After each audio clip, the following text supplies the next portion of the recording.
แรงสมเกียรติทั้งประเทศจะเป็นใจว่าตอนเราละเรื่องต้องดูอยากชิ้นหยอกประจำปี2024มื้อนี้เป็นอีกมื้อหนึ่งที่ข้าพเจ้าภูมิใจที่สุดตำแหน่งนักสาวชุมพรน้องหลาวข้าพเจ้าถือว่าเป็นรางวัลอันยิ่งใหญ่ที่สุดที่ข้าพเจ้าใฝ่ฝันมาโดยตลอดและในวันที่10 เดือนมังกรปี2024ที่ผ่านมาความฝันของข้าพเจ้าก็ได้กลายเป็นจริงขอขอบใจทางกองประกวดที่เห็นศักยภาพและมอบโอกาสและตำแหน่งที่มีชื่อว่านักสาวชุมพรน้องหลาวให้แก่ข้าพเจ้าตลอดระยะเวลา1 ปีที่ผ่านมาเป็นปีหนึ่งที่ทำให้ข้าพเจ้าได้เรียนรู้และได้รับประสบการณ์หลายอย่างจากการปฏิบัติหน้าที่นักสาวชุมพรน้องหลาวเพราะว่าเวทีนี้ได้เปลี่ยนชีวิตข้าพเจ้าจากผู้หญิงธรรมดาคนหนึ่งสู่หญิงงามที่เพียงพร้อมที่จะเป็นแบบอย่างที่ดีให้แก่เยาวชนรุ่นหลังตลอดเวลาที่ผ่านมาเป็นปีหนึ่งที่ทำให้ข้าพเจ้าได้เติบโตและเพิ่มคุณค่าในตัวเองมากขึ้นข้าพเจ้าได้ปฏิบัติหน้าที่ที่ทางกองประกวดได้มอบหมายให้ไม่ว่าจะเป็นทางภาครัฐภาคเอกชนในวันนี้ก็ครบวาระ1 ปีที่ข้าพเจ้าได้รับตำแหน่งแล้วข้าพเจ้าขอถือโอกาสนี้ขึ้นสู่เวทีอันทรงเกียรติเพื่ออำลาตนเองเพื่อมอบหน้าที่ให้นักสาวชุมพรน้องหลาวคนต่อไปในโอกาสนี้ข้าพเจ้าขอแสดงความขอบใจมายังทางคณะกรรมการประธานจัดงานโดยเฉพาะพ่อแม่ของข้าพเจ้าพร้อมด้วยพี่น้องหมู่เพื่อนและผู้ให้อุปถัมภ์ดีๆที่ผ่านมาเพื่อให้ความฝันของข้าพเจ้าได้กลายเป็นจริงสุดท้ายนี้ข้าพเจ้าขอแสดงความยินดีและขอส่งมอบตำแหน่งนักสาวชุมพรน้องหลาวประจำปี2024นี้ให้กับนักสาวชุมพรน้องหลาวคนต่อไปเพื่อสืบต่อภารกิจนักสาวชุมพรน้องหลาวประจำปี2025ขอขอบใจน้องชวนเลยอ๋อหรือไม่เลยชื่อเดียวทองคือน้องตุ่มใจตาใจไม่หมอนแสงเป็นจุฬาชองวันเสียหนึ่งล้านรู้มองไรรู้บอกกูจะช่วยบอกกูได้มองรู้หัวใจชมตอนเดียวชาวผู้ชายเพื่อนน้องหรือผู้ชายหญิงรู้ไม่หมอนใจรุ่นช่วยย่อยเหลี่ยมของลือหัวเราะชาติเดิมขอกูไม่มี一直跟我说是对方一定想跟着会比较不搞比什么天的表演大太郎们不再跟我说过真头这个如果没想来我一直不在不会被死虽然我连你们才跟着那个不一手跳来了古代给方大雅可是我后里才跟着你如小天美嘛到了房古路内每一堆每一根彩虹落地跳来每一根粉跟着我摸了差别死天摸了眼我摸了都搞手都比他要都帅没人当的我在美貌不止一手我不到在路面只跟着想要接你的老人คือทอน้อยรู้ใจชมเลยนอนทอเจ้าต่อลูกกองหางชิดปีกใส่กุญจัวนั่นตัวจงเจ้าหน้าเจ้าเอเชียดอนวันนี้สิ่งที่สร้างการฝืนฝ่ายนึงคือทอว่าเจ้าตัวกุญเจนี่ชื่อเซ็งที่กุญเจเทียบอยู่ในในชิ้นวันนี้ที่กุญยังชิ้นวันนั้นเอาคือทอว่าเจ้าวันนี้จริงใช้ส่วนกุญทำเมียเจ้าทำล่อดีนอนคือเจ้ามั่วลูกเป็นสื่อหัวให้น้องอีทุ่งแสงรุ่งชวนกูทอว่าเจ้าโดยกูจะเรียนยาวเดินดาวคือที่น้องจ๋าพ่อพี่เสดาวันนี้จิ๋งป้าใช้ได้ช่วยตัวกูอีกคือที่ลืมวันตามใจกูจะเก็บไว้ชัวเท่ากันนอนกูจงเชื่อได้ตรงแสงรุ่งชัวฉันเชื่อนอนเฮียกูทอว่าลิ้นห้องหลิงแสงรุ่งชัวฉันว่าเชื่อมันเกิดร้อนหนึ่งนอน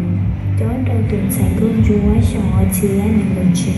cô chơi thọ cầu ni cho lên cho từ đau xé trở nên nó ho lì quả trời lì trồng bó múa lò và chôn đầu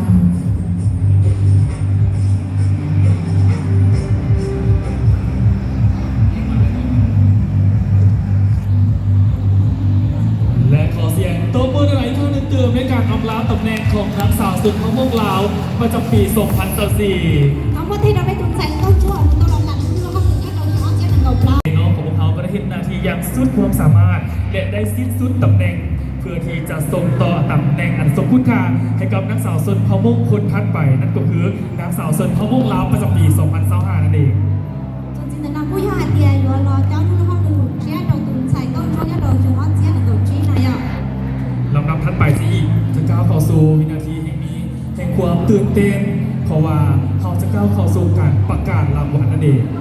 จริงๆมันนะผู้ย่อให้เดียย่อตัวผู้ชี้หาว่าจะดังผู้ต่อเลยที่มีให้รสชาติเต่าเจ้าว่าเต่าใจนุ่มมากหมอนฉันก็ชั่วย่อตัวคนน้อง เจ้าขอสังเกตขอเสียงตบมือหลังต้อนรับท็อป5ของเราอีกครั้งหนึ่งตื่ม ทั้งประเทศตอนฉันเป็นชี้ตูฉันก็ชั่ว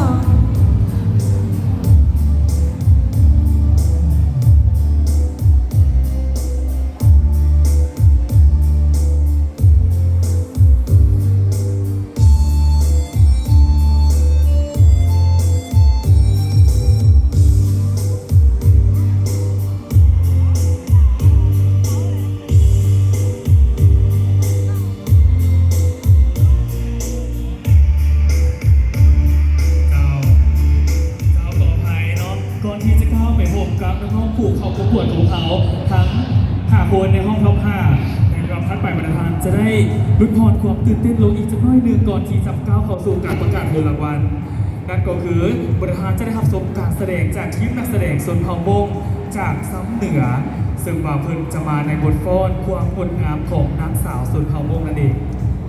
ต่อจีนเราอย่างรุ่นเต้เป็นเราหมุนต่อใช่ไหมแต่ฉันก็ช่วยเดี๋ยวดูที่เราดูใจลูกน้องหมอฉันก็ช่วยเราทำไปเดี๋ยวหมูใช้เดี๋ยวเป้ยังเดาปั๊บเปิดลูกเป้ยังน้องสำเนียงเราเลยลูกเป้หายเตียเดี๋ยวเราก็เติมฉันก็ชัว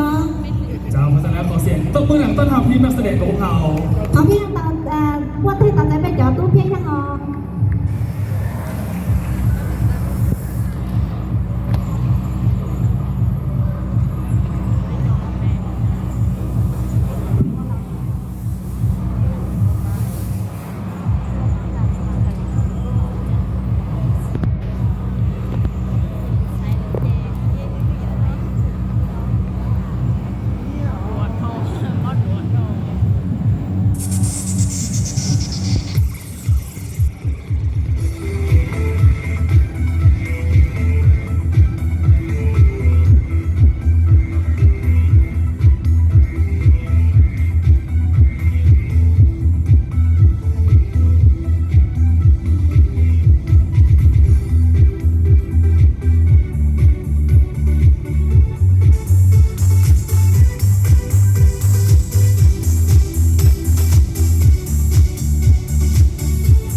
เสียงตบมือดังให้การแสดงมาในบทฟ้อนความงดงามของสุนเผ่าวงศ์ Không có tiền đó đâu bé đó tôi biết hãy cho hãy tiền để lòng công đầu tránh công chúa à.